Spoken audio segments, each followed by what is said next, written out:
초대교회 부흥의 비결 두 번째 시간으로 말씀의 능력을 회복하는 교회라는 제목으로 하나님의 말씀을 함께 나누도록 하겠습니다. 오늘날 많은 사람들이 한국 교회의 위기를 말하고 있습니다.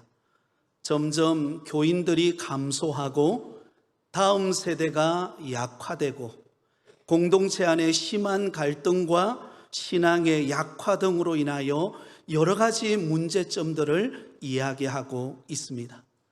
자, 그렇다면 우리는 스스로에게 이렇게 한번 질문해 보아야 합니다. 초대교회는 과연 어떻게 세상의 핍박 속에서도 부흥하고 성장할 수 있었는가? 사실 여러분, 초대교회는 화려한 건물이 있지 않았습니다. 좋은 교육 시설을 갖추고 있는 것도 아니었습니다. 심지어 사회적으로도 영향력 있는 사람들이 아니었습니다. 온갖 박해와 고난이 그들 가운데 늘 가득했습니다. 그러나 여러분, 그들에게는 한 가지 분명한 것이 있었습니다. 그것이 무엇인가 하면 하나님의 말씀이 그들에게 살아 있었습니다. 초대교회 성도들은 열악한 환경 속에서도 하나님의 말씀을 들을 때 단순히 한 귀로 듣고 한 귀로 흘려버리지 않았습니다. 하나님의 말씀을 듣고 배우고 말씀대로 살아가고 말씀으로 서로 세우는 믿음의 사람들이었습니다.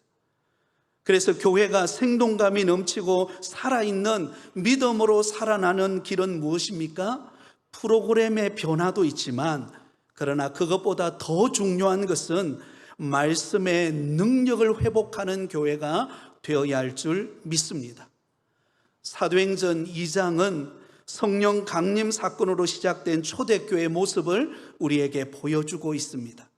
지난 주일에 전했던 말씀을 먼저 잠시 상고해 본다면, 주님께서 약속하신 성령을 기다리라고 했을 때 초대교회 120명의 성도들은 마가다락방에 모여서 주님께서 약속하신 성령을 기다리며 간절히 기도했습니다. 그러자 그곳에 오순절날 바람같이 불의 혀같이 성령이 강림하셨습니다. 성령께서 기도하는 그 교회 공동체 위에 임하신 것입니다. 그러자 놀라운 일이 일어났습니다. 그들의 입술에 다른 언어들을 말하기 시작했고, 그 다른 언어들로 말하는 것을 그 자리에 모인 많은 사람들이 그 말을 알아들을 수 있는 변화가 일어났습니다. 그리고는 전 세계에 흩어졌던 유대인들이 그 복음의 소식을 듣고 예수님을 믿고 성령의 강력한 역사가 일어나는 부흥의 출발점이 되었던 것입니다. 그러는 가운데 여러분, 성령 충만함을 입었던 베드로가 성령의 능력을 힘입어서 담대하게 복음을 전하기 시작합니다. 그런데 여러분, 놀라운 변화의 역사가 일어나요. 사도행전 2장 41절에 이렇게 말씀하고 있습니다. 우리 같이 한번 읽겠습니다. 그 말을 받은 사람들은 세례를 받음에 이날에 신도의 수가 3,000이나 더하더라. 여러분, 성령 충만한 베드로가 담대하게 복음을 외쳤을 때 하나님께서 그곳에 복음을 듣는 수많은 사람들, 3,000명 되는 영혼들이 여러분 예수 믿고 주께로 돌아오는 기적의 문이 열리는 역사가 일어났습니다. 근데 여러분, 중요한 것은 그들이 회개하고 예수님을 믿고 난 이후에 그들이 어떻게 살았는가 하는 것입니다. 여러분, 많은 사람들이 부흥을 숫자로만 인식합니다. 네, 여러분, 숫자가 많아지는 것 부흥이라고 말할 수 있습니다. 몇 명 모였는가, 얼마나 많은 숫자가 모여서 성장했는가, 이것은 부인할 수 없습니다. 그런데 문제는 여러분, 얼마나 많이 모였는가도 중요하지만 얼마나 건강한 모습으로 성장하고 있는가, 이것을 우리는 질문해 보아야 합니다. 여러분, 사람이 몸무게가 늘어난다고 그 사람이 건강한 것 아닙니다. 건강한 몸으로 그 사람을 성장해야만 하는 것입니다. 이와 마찬가지로 성경이 말하는 부흥은 숫자 이전에 성도들의 여러분 건강한 삶의 변화를 요구하고 있습니다. 여기 3,000명이 예수님을 믿고 주께로 돌아왔다는 것은 단순히 등록 교인이 3,000명으로 늘어났다는 것을 의미하지 않습니다. 여러분, 그들이 새로운 변화된 공동체를 세우고 변화된 삶을 살게 되었다는 것을 의미합니다. 서두에도 언급했지만 여러분, 초대교회 성도들은 결코 편안한 환경 속에서 믿음 생활한 것 아닙니다. 예수님을 믿는다는 것은 당시 유대 사회에서 위험을 감수해야만 하는 일이었습니다. 유대 지도자들의 반대가 있었고 로마 제국의 압박이 있었고 가족과 사회로부터 소외되어지는 그런 위협을 당하는 환경 속에서 믿음을 감내해야만 했습니다. 그럼에도 불구하고 초대교회 성도들은 그 모든 위협과 핍박과 환난 속에서 결코 그들이 복음을 포기하지 않고 믿음을 포기하지 않고 세상을 변화시키는 주역이 될 수 있었던 이유가 무엇인가? 바로 그들의 삶 속에 하나님의 말씀이 임하고 그 말씀을 붙들고 그들의 삶을 변화시켰기 때문입니다. 오늘 우리가 읽은 본문의 말씀은 바로 초대교회 성도들이 어떻게 말씀의 능력으로 회복되어졌는가를 우리에게 말씀하고 있습니다. 여러분, 이 말씀은 초대교회가 어떤 프로그램을 소개하고 있는 말씀이 아닙니다. 초대교회 성도들이 어떤 삶으로 변화되었는가를 우리에게 강조하여 말씀하고 있습니다. 자, 그런 의미에서 오늘 이 시간에 초대교회 안에 일어났던 말씀의 능력을 회복하는 교회의 아름다운 모습을 우리도 본받기를 원합니다. 우리 부곡교회에 속한 모든 성도들이 말씀의 능력을 회복하는 교회가 되고 성도가 되어서 부흥의 불길을 일으키는 주역들이 다 되실 수 있기를 예수님의 이름으로 축원드립니다. 자, 그렇다면 초대교회의 말씀의 능력으로 부흥했던 모습은 어떤 모습일까요? 그 첫 번째 모습은 초대교회는 말씀을 부지런히 배우는 교회였다는 것입니다. 한번 따라하겠습니다. 말씀을 부지런히 배우는 교회. 여러분, 초대교회는 사도들을 통하여 하나님의 말씀을 부지런히 듣고 그 말씀을 배우는 교회로 성장했습니다. 42절 상반절에 보면 이렇게 말씀이 기록되어 있습니다. 그들이 사도의 가르침을 받아. 여러분, 초대교회가 점점 사람들이 늘어나면서 가장 먼저 그들이 붙들었던 것은 무엇일까요? 바로 사도들의 가르침, 곧 하나님의 말씀을 붙들었다라는 것입니다. 여러분, 성령을 체험한 성도들이 가장 먼저 해야 할 일이 무엇인가 하면 바로 사도들의 가르침을 받는 하나님의 말씀을 부지런히 배우고 그 말씀을 마음속에 담는 것입니다. 여러분, 이게 매우 중요해요. 왜냐하면 성령 충만과 말씀 충만은 서로 분리될 수 없기 때문에 그렇습니다. 여러분, 어떤 사람은요 성령 충만하다고 말하는데 막상 그 사람을 가만히 보면 말씀을 가까이 하지 않아요. 자기 감정에 치우쳐서 흥분한 상태로 믿음 생활을 하는 경우들을 혹 볼 때가 있습니다. 굉장히 위험합니다. 왜냐하면 여러분, 말씀이 없는 그러한 흥분과 나름대로의 감정 고조는 신비주의나 아니면 이단에 빠질 요소를 많이 가지고 있기 때문에 그렇습니다. 그러므로 여러분, 성령 충만한 사람은 어떤 사람입니까? 하나님의 말씀으로 충만한 성도인 줄 믿습니다. 여러분, 성경이 하나님의 말씀, 성령이 하나님의 말씀을 깨닫게 하고 말씀은 성령의 역사를 분별하게 만드는 것입니다. 그러므로 초대교회가 성령 충만하고 은혜 받고 점점 성도들이 늘어나면서 그들의 삶 속에 일어났던 변화는 무엇인가? 사도들의 가르침을 받는 일에 힘썼다는 것입니다. 하나님의 말씀을 듣고 그 말씀을 마음에 새기는 일에 힘썼던 것입니다. 그러므로 우리 부곡교회가 회복해야 할 것이 무엇인가? 말씀으로 돌아가는 것입니다. 말씀을 읽고 말씀을 듣고 말씀을 묵상하고 나누는 일부터 우리는 시작해야 하는 것입니다. 사랑하는 성도 여러분, 우리가 이 험한 세상을 살아가면서 영혼의 양식인 하나님의 말씀을 읽지 않고 하나님의 말씀을 배우지 않는다면 어떻게 제대로 된 신앙생활을 유지할 수가 있겠습니까? 여러분, 기도가 없으면 우리의 영혼이 메마르듯이 말씀이 없는 신앙은 쉽게 환경에 흔들릴 수밖에 없습니다. 그래서 가끔씩 제게 상담을 오거나 아니면 신방을 받을 때에 어려움을 겪는 성도들에게 제가 꼭 부탁드리는 말씀이 있습니다. 그것은 다른 것이 아니라 하나님의 말씀을 읽기 시작하라는 것입니다.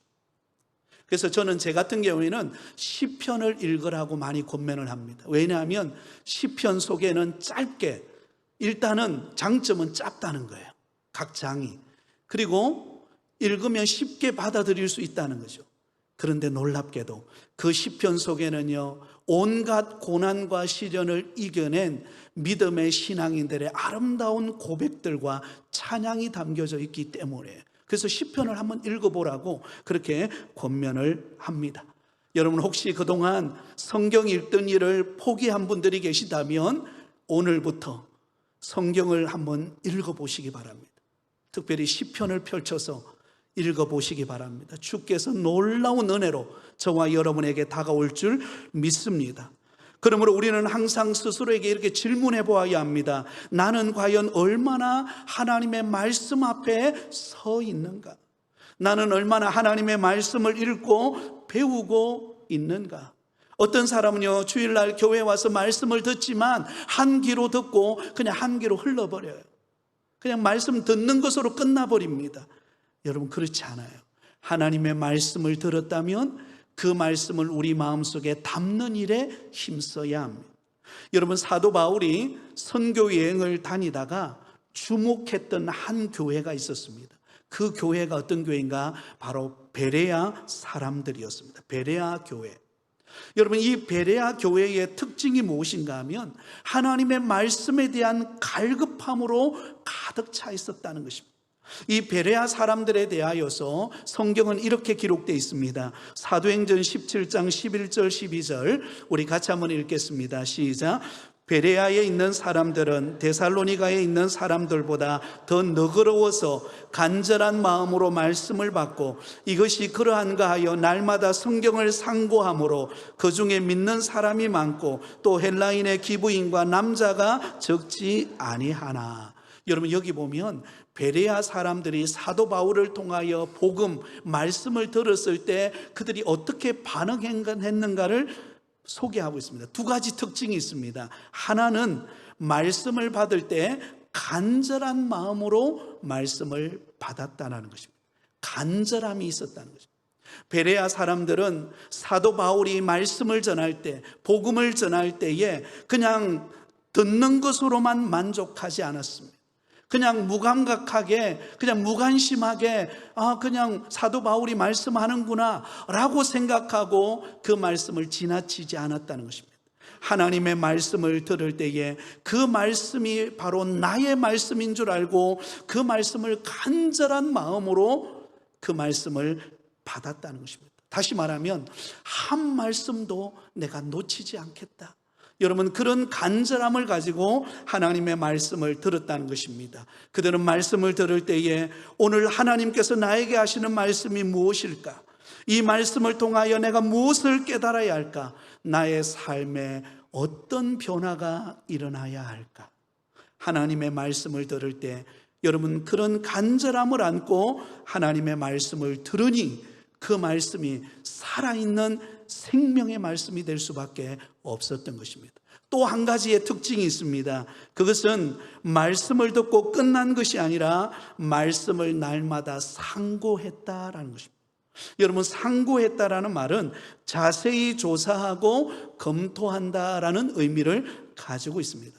하나님의 말씀을 들었을 때에 그 말씀이 정말로 그러한 말씀인가를 한 번 더 성경을 펼쳐서 읽어보고, 또한 그 말씀 속에서 깊이 다가오는 은혜의 말씀을 내 마음속에 묵상으로 담고 그 말씀을 붙드는 시간들을 가졌다라는 것입니다. 그러니 여러분, 얼마나 놀라운 변화를 경험하지 않았겠습니까? 오늘날 우리가 살아가고 있는 이 시대는 말씀의 홍수의 시대를 우리가 살아가고 있다고 말할 수 있습니다. 왜냐하면 요즘에 여러분 다 휴대폰 가지고 계시잖아요. 그 휴대폰에 인터넷, 유튜브만 열어보면 우리 한국에 유명하다고 생각되는 모든 목사님들의 설교를 여러분 즉시 그 목사님의 이름만 치거나 그 교회 이름을 입력하면 그 유명한 목사님의 설교를 매일같이 들을 수가 있습니다. 쉬지 않고 들을 수 있어요. 여러분들이 선호하는 목사님들, 여러분들이 말씀을 들으면 은혜가 되는 목사님들, 여러분 유튜브만 들어가면 언제든지 그 말씀을 들을 수가 있습니다. 아마 듣고 계신 분들이 많으실 거예요. 그런데 여러분, 문제가 무엇인지 아십니까? 홍수 속에 먹을 물이 없다는 속담이 있듯이 전국의 유명한 목사님들의 말씀을 우리는 매일같이 듣고 은혜 받는다고 하는데, 정작 우리 마음에요, 조금만 시간이 지나면 우리 마음이 공허하고 또 쉽게 흔들리고 불안해지는 것을 느낄 수가 있습니다. 왜 그럴까요? 하나님의 말씀을 들을 때에 그 말씀을 나의 말씀으로 갈급한 마음으로 그 말씀이 그러한가를 깊이 새기고 묵상하고 내 마음에 담지 않기 때문이에요. 그냥 듣는 것으로 만족하는 것입니다. 아, 은혜가 되는구나. 그러면 내 삶이 변한 것으로 생각하고 그리고는 그것으로 만족합니다. 그렇지 않아요. 여러분, 하나님의 말씀을 듣는 일에 힘쓰시기를 바랍니다. 그리고 그 말씀을 들을 때에 그 말씀을 나의 마음속에 깊이 새기는 은혜의 시간을 꼭 가지실 수 있기를 예수님의 이름으로 축원드립니다.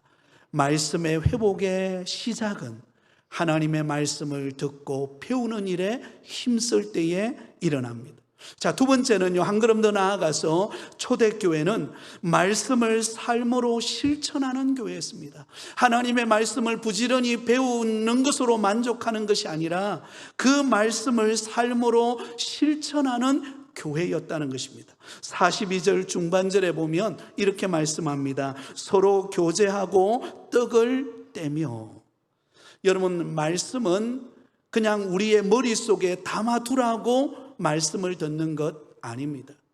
우리가 하나님의 말씀을 듣는 궁극적인 이유는 우리의 삶으로 살아내고 능력이 되고 우리의 삶의 열매로 나타나게 하기 위하여 말씀을 듣는 것입니다. 초대교회 성도들은 사도들을 통하여 하나님의 말씀을 들었습니다. 배웠습니다. 그것으로 멈추지 않고 그 말씀대로 살아가는 삶을 실천했다는 것입니다. 가장 먼저 그들에게 나타났던 삶의 변화는 관계의 변화였습니다. 여러분, 초대교회에는요, 다양한 사람들이 몰려들었습니다. 베드로를 통하여 복음이 전파되고 3,000명이 회개하고 돌아왔을 때 그들 가운데는 다양한 부류의 사람들이 예수님을 믿고 교회에 나왔습니다. 유대인들, 헬라인들, 가난한 사람, 부유한 사람, 많이 배운 사람, 배우지 못한 사람, 온갖 다양한 부류의 사람들이 초대교회의 성도가 되고 등록교인이 되고 함께 믿음 생활을 하게 되었습니다. 그런데 놀랍게도 그들 가운데 여러분, 서로 떡을 떼며 서로 교제하며 함께 기쁨을 나누는 아름다운 관계를 형성하게 된 것입니다. 어떻게 그 일이 가능했는가? 하나님의 말씀을 듣고 배우는 것으로 멈추지 않고 그 들은 말씀을 가지고 서로를 있는 모습 그대로 받아들이면서 그들을 섬기고 축복하고 격려하는 삶이 나타났기 때문에 그렇습니다. 여러분, 말씀은 나눔을 만들어냅니다. 서로 교제하고 떡을 떼게 만듭니다. 하나님이 주신 은혜를 받은 사람은요, 가만히 있을 수가 없어요. 그래서 다른 성도들을 만나서 그 은혜를 나누고 그 기쁨을 나누고 내가 가진 것을 아까워하지 않고 서로 섬기며 나누게 됩니다. 44절을 보면 이렇게 기록되어 있습니다. 믿는 사람이 다 함께 있어 모든 물건을 서로 통용하고, 45절을 같이 읽습니다. 시작. 또 재산과 소유를 팔아 각 사람의 필요를 따라 나누어 주며. 여러분, 초대교회는요, 나눔을 강요하지 않았습니다. 이렇게 해야 돼, 저렇게 해야 돼 라고 강요하지 않았습니다. 그런데 여러분, 그들이 말씀을 듣고 은혜를 받으니까 어때요? 자연스럽게 나눔을 실천하게 되었고 섬기게 되었고 낮아지는 자리로 내려가게 되었습니다. 그래서 여러분, 하나님이 주신 은혜에 감사해서 자기가 가진 물건을 다른 이웃에게 나누기 시작했습니다. 어떤 사람은 재산과 소유를 팔아서 각 사람의 필요를 나누어 주며 섬기는 일에 힘쓰게 된 것입니다. 말씀을 들은 것으로 멈춘 것이 아니라 그 말씀이 그의 삶에 나타나는 열매가 되었다는 것입니다. 여러분, 이것이 여러분 변화를 만드는 능력인 줄 믿습니다. 우리가 잘 아는 세리장 삭개오의 경우도 그렇습니다. 여러분, 삭개오는 당시에 세리장이었습니다. 다시 말하면 세금을 모아 거두어서 로마에 바치는 일을 했던, 그래서 유대인들은 이 세리장, 세리들을 향하여 매국노라고 취급하며 멸시했습니다. 여러분, 세리장이었던 삭개오, 세금을 거둘 때에 그냥 정해진 세금만 거두는 것이 아니라 더 많은 세금을 매겨서 자기의 것으로 착복하는 일도 서슴지 않았습니다. 그러나 여러분, 그가 돈을 많이 모으면 모을수록 자기 집안 가득히 그 돈을 여러분 창고에 넣어두면 넣어둘수록 그의 마음은 공허했습니다. 그런데 어느 날 예수님께서 여리고성을 지나간다라고 하는 소식을 듣고는 내가 예수님을 만나봐야 되겠다. 예수님을 만난 사람들이 변화된 소식을 듣고 나도 변하지 않을까, 나도 이 공허한 마음을 해결할 수 있지 않을까라는 마음으로 예수님을 찾아갑니다. 근데 수많은 무리들이 예수님께 몰려왔기 때문에 키가 작은 삭개오는 예수님을 만날 수가 없었어요. 그래서 어떻게 하죠? 돌무화과 나무 위로 올라갑니다. 돌무화과 나무 위로 올라가서 예수님을 바라봅니다. 여러분, 이 돌무화과 나무는요, 어떤 사람이 보통 올라가는가? 가난하고 먹을 것이 없이 배고픈 사람이 올라가서 따먹는 열매가 돌무화과 나무예요. 먹을 것이 많고 가진 것이 많은 사람은 쳐다보지도 않는 나무가 돌무화과 나무예요. 그런데 삭개오의 마음에 그 공허함으로 가득 찼던 그 마음을 안고 예수님을 만나고자 하는 그 간절함 때문에 어디로 올라가요? 돌무화과 나무 위로 올라가는 거예요. 그 마음을 보신 예수님께서 여러분 돌무화과 나무 아래에서 삭개오를 부르잖아요. 삭개오야, 속히 내려오라. 내가 오늘 너의 집에 유하여야겠다. 그리고는 여러분 삭개오를 만납니다. 그는 삭개오에게 복음을 전해요. 그의 친구가 되어줍니다. 그러자 여러분 공허했던 그 삭개오가 예수님을 만나고 그 복음의 기쁜 소식을 듣고 여러분 그의 삶이 변화가 일어납니다. 그는 놀라운 믿음의 고백을 해요. 이렇게 고백합니다. 누가복음 19장 8절에 이렇게 고백합니다. 우리 같이 읽습니다. 삭개오가 서서 주께 여짜오되 주여 보시옵소서, 내 소유의 절반을 가난한 자들에게 주겠사오며 만일 누구의 것을 속여 빼앗은 일이 있으면 내 갑절이나 갚겠나이다. 여러분, 예수님을 만나고 예수님이 전한 복음을 듣고 말씀을 들었을 때 삭개오의 삶에 인격적인 예수님을 영접하고 그 말씀을 받아들였을 때 놀라운 일이 일어납니다. 그의 삶의 변화가 일어납니다. 자신이 소유하고 있는 전 재산의 절반을 가난한 사람들에게 나누어 주겠다. 그리고 누군가에게 내가 토색하고 가로챈 것이 있으면 내가 4배나 더 갚겠다. 여러분, 이게 말씀을 경험한 사람의 삶의 변화인 줄 믿습니다. 여러분, 제대로 예수님을 만나면은요 인색하지 않습니다. 나 어떻게 하든지 내가 받은 그 은혜를 다른 사람에게 나누고 섬기고 베풀고자 하는 그런 마음으로 변화되는 것입니다. 초대 기독교의 그 놀라운 초대교회를 통하여서 로마가 변화될 수 있었던 그 놀라운 변화의 계기도 바로 예수님을 만나고 말씀을 받은 초대교회 성도들이, 모든 사람들은 질병을 두려워하고 전염병을 두려워하여 떠나갔지만 그들은 오히려 소외되어진 그들을 향하여 복음의 기쁜 소식을 들고 병든 자, 가난한 자, 전염병으로 고생하는 자에게 찾아가서 그들의 이웃이 되어주고 그들을 치료하고 그들에게 기쁨을 전하는 말씀의 실천의 삶의 열매가 나타났습니다. 그러자 여러분, 모든 사람들이 감동을 받고 로마가 복음화되어진 줄 믿습니다. 많은 사람들이 오늘날 현대 교회를 보면서 이렇게 말합니다. 저 교회는 시설이 좋구나, 저 교회는 프로그램이 다양하구나, 저 교회는 아이들이 많구나. 네, 그것도 귀한 겁니다. 우리 교회도 그런 교회가 되기를 예수님의 이름으로 축복합니다. 그러나 그것보다도 더 근본적인 질문은 이것입니다. 저 교회는 말씀으로 살아내는 교회구나.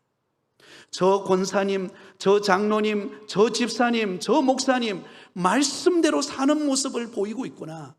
여러분, 그것이 진정한 전도지인 줄 믿습니다.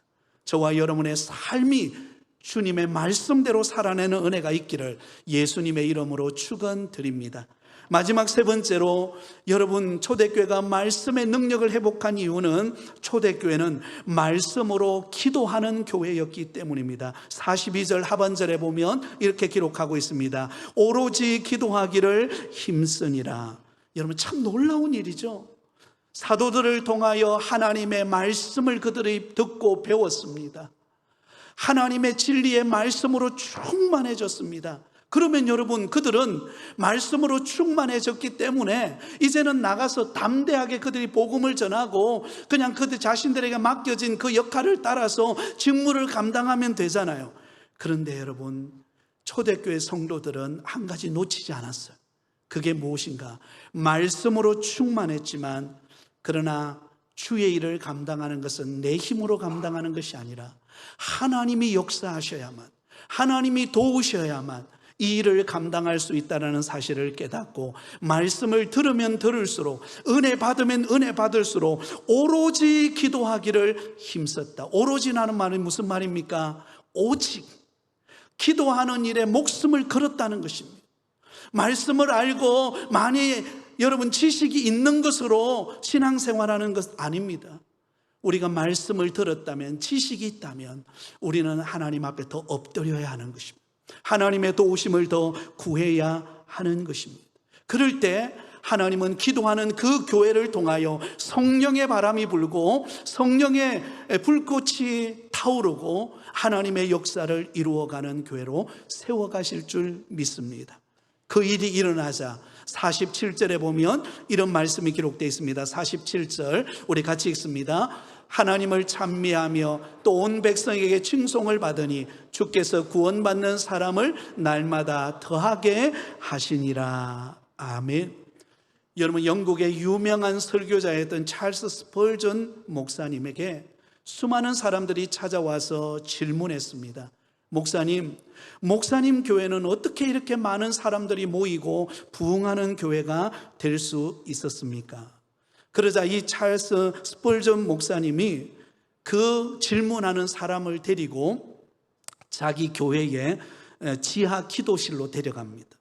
지하 기도실로 데려가서 그곳에서 눈물로 기도하고 있는, 간절히 부르짖고 있는 성도들의 모습을 보여줍니다.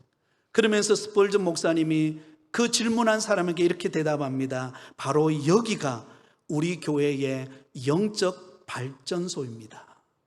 이곳에서 드리는 이 눈물의 기도가, 이 부르짖는 기도가 있기에 우리 교회가 부흥할 수 있고 우리 교회가 성장할 수 있었던 것입니다. 그러므로 여러분, 교회의 힘은 보이는 곳에 있는 것이 아니라 보이지 않는 곳에 있습니다. 바로 기도하는 자리에 있는 것입니다. 지난주에도 우리가 살펴보았듯이 성령의 폭포수와 같은 은혜는 어떤 곳에 임합니까? 기도하는 곳에 임하는 것이에요. 하나님의 말씀이 살아 능력 있는 위대한 일을 감당하는 일도 어디에서 일어납니까? 오로지 기도하기를 힘쓰는 그곳에 하나님의 역사가 일어나고 있는 것입니다. 사랑하는 성도 여러분, 부흥을 기대하십니까? 그렇다면 기도의 자리를 회복하실 수 있기를 바랍니다. 기도의 자리를 회복하는 성도 한 사람 한 사람이 모인 그곳에 하나님의 은혜가 임할 것이고 말씀이 살아 역사하는 능력을 경험하게 될 것입니다. 말씀을 맺으려고 합니다. 사랑하는 성도 여러분, 오늘 이 시대에 하나님께서 정말로 우리에게 요구하시고 있는 것이 무엇일까요? 그것은 하나님의 말씀을 회복하는 교회의 모습입니다. 그러기 위해서는 하나님의 말씀을 부지런히 읽고 배워야 합니다. 매일같이 10분이라도 여러분 하나님의 말씀 앞에 잠잠히 머물러 보시기를 바랍니다. 그러면 그 말씀이 오늘 나의 하루를 이끌어가는 나침판이 되고 등대가 되고 내 걸음을 비추는 빛이 될 것입니다. 또한 여러분, 그 말씀을 들은 것으로 머물러 있는 것이 아니라 그 말씀대로 살아가기를 힘쓰시기를 바랍니다. 관계를 회복하고 내가 먼저 섬기는 자리로 내려가고 그리고 그 말씀대로 살아내는 그 삶을 통하여 하나님의 역사가 일어나게 될 것입니다. 그리고 여러분, 말씀을 들으면 들을수록, 은혜 받으면 은혜 받을수록, 직분을 받으면 받을수록 기도의 자리를 놓치지 않고 하나님 앞에 무릎 꿇는 믿음의 성도가 될 때 하나님의 역사가 우리 교회를 통하여 활활 타오르는 부흥의 역사가 일어날 줄 믿습니다. 이 귀한 일에 우리 모든 성도님들이 함께하는 은혜가 있으시기를 예수님의 이름으로 축원드립니다.